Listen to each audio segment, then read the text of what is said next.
What's going on, nation? Thanksgiving is around the corner, which means the holiday season is here. And what that means is we're all going to be going out, visiting our friends and family, and eating all kinds of different foods that we haven't had the chance to eat for a very long time.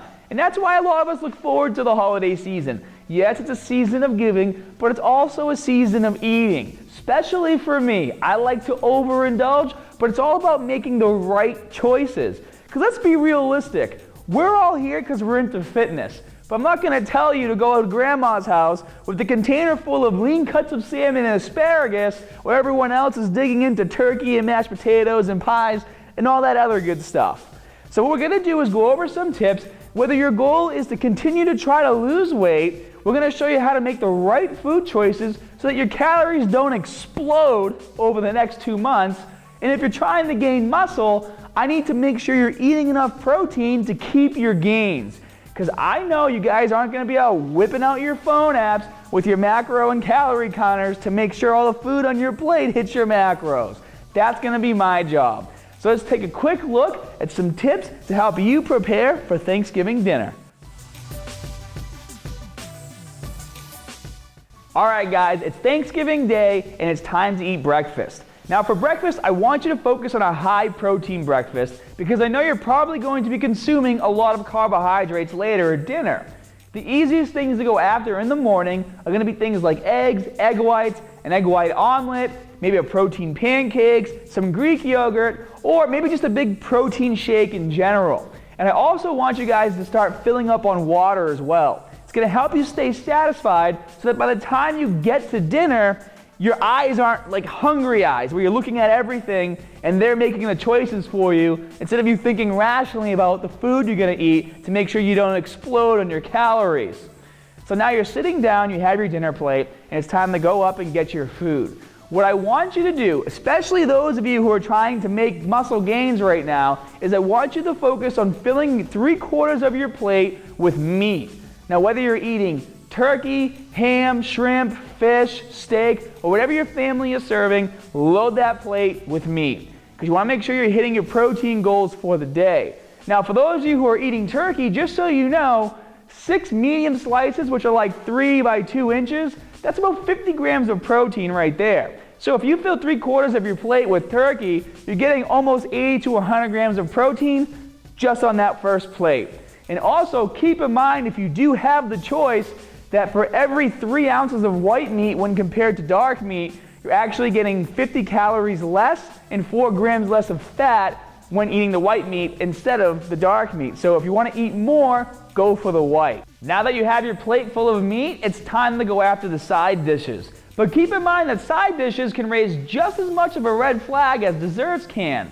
Usually they're made with whole milk, cheese, sour cream, cream cheese, and butter. And what that does is make them loaded with fat and calories.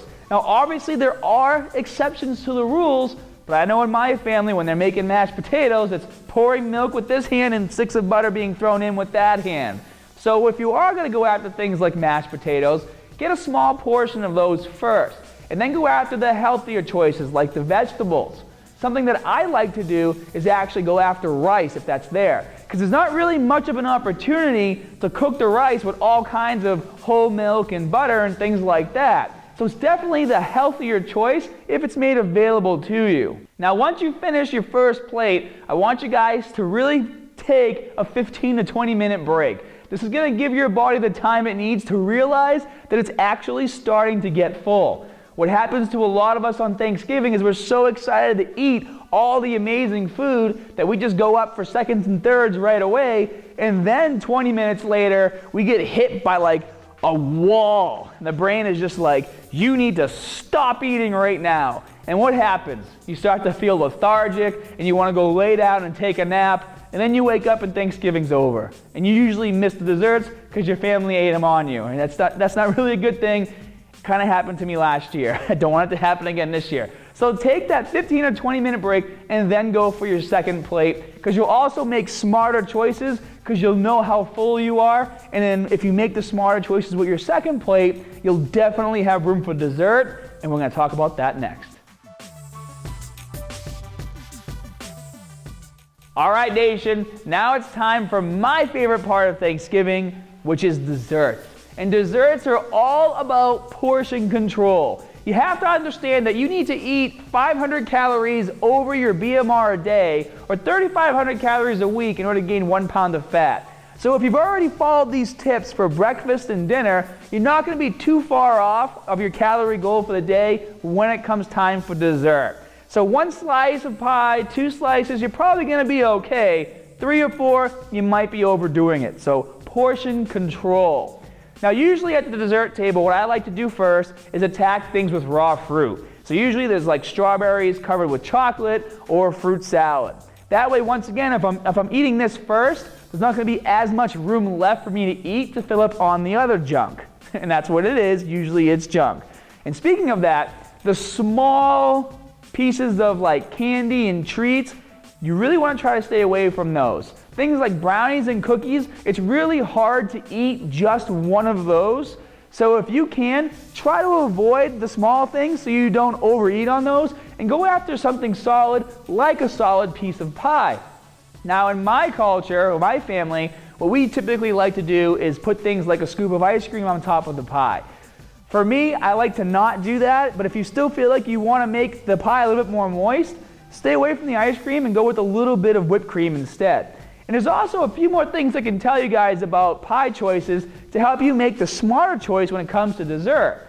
Now for one thing, I'm not sure if you guys knew this, but fruit pies like apple pies, cherry, or blueberry, they usually come with a double layer of crust. And what I mean by that is there's a bottom layer, obviously, which all pies have, but they also have a top layer to cover the fruit. And for every slice that you have, you're usually getting an extra 100 calories and 4 grams of fat. So the smarter choice would be to try to stay away from the fruit pies and go after things like a pumpkin pie or a sweet potato pie. But also keep in mind, if you are gonna have a fruit pie, the ones that are made with the syrupy fruit, those are usually full of sugar. So you wanna be careful with those as well. So now we've talked about breakfast, we've talked about how to prepare for dinner, and we've talked about desserts. So let's move on to the next subject, which is cocktail time. When it comes to drinking, you guys should know I'm not a big drinker. But I know there are Hermanites out there who do enjoy a drink or 2, or maybe even 3. So I want to make sure you guys drink responsibly and make the right choices. Now, first of all, make sure you're hydrating throughout the day. You don't want to end your day dehydrating because you didn't drink enough water and then you had too much alcohol. Now, a rule of thumb is you want to try to stay away from drinks that contain a lot of ingredients. Those tend to be higher in calories. And that's because if you go after a creamy drink, like a White Russian, pina colada, or a mudslide, those are usually made with cream, ice cream, or a creamy liquor like Bailey's, and those are high in fat, which makes them high in calories. If you go after a juicy drink, it usually contains a lot of juices or soda that's high in sugar, which makes those high in calories as well. Now on the other hand, if you go after something like a glass of wine or vodka with a diet soda, the calorie count is going to be much less, and I'll explain to you why. As an example, let's take a 10-ounce glass of a Long Island iced tea. That 10-ounce glass has just as many calories as a Big Mac from McDonald's, which is around 540 calories. A glass of wine is around 90 calories, and a vodka with a diet soda is around 65 calories. So you can see that difference. And right there in that one drink, you can explode your calories for the day. Even if you did great on breakfast, you did great at dinner, you did really well on dessert, making the wrong choice with your alcoholic beverage can really throw things out of whack. You should also know your body, the way it digests its macronutrients, is it goes alcohol first, then protein, and then carbs and fat. So chances are, if you go overboard on the wrong decisions on your drinks, your body's going to start storing that excess fat and carbs as body fat. And that's something that you don't want to have because we're trying to reach our goals and stay on track through the holidays. Now let's talk about beer. A bottle of beer is like 110 calories, which isn't too bad. But let's face it, how many people do you know can drink just one beer? Most people usually go through an entire 6-pack or 12-pack, and if you're drinking beer, you're usually drinking it throughout the entire day. The term beer belly wasn't made up for no reason at all. It's because that's typically what you get if you're a big beer drinker. Now, obviously, if you can control yourself and only have 1, 2, maybe 3 beers throughout the day, that's fine. But if you're the kind of person that's going to be drinking a lot of beer once you start, it might be a better idea just to stay away from it altogether on Thanksgiving, because you're already going to be eating a lot throughout the day and you don't want to explode your calories. Now, I hope you guys enjoyed this video and are going to take these tips to heart. Enjoy the holidays with family, drink responsibly, and remember, if you are going to have a drink and you want to make sure you're still hitting your macro and calorie goals for the day, not going overboard, try to stick to the simple stuff, like a glass of wine, gin and tonic, or Erica's favorite, a glass of champagne, which is a Futurama joke. We know it's champagne, so just so you guys know. I hope you guys enjoyed this video. Enjoy the holidays with your families, and as always, more good stuff coming soon. See you guys.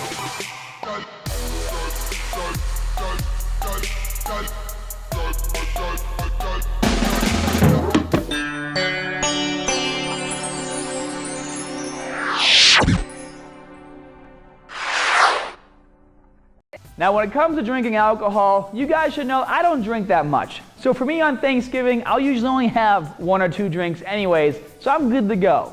But I do know that there are Hermanites out there that like to have quite a bit more alcohol than the average person might consume. Sounds weird. Called you guys all alcoholics.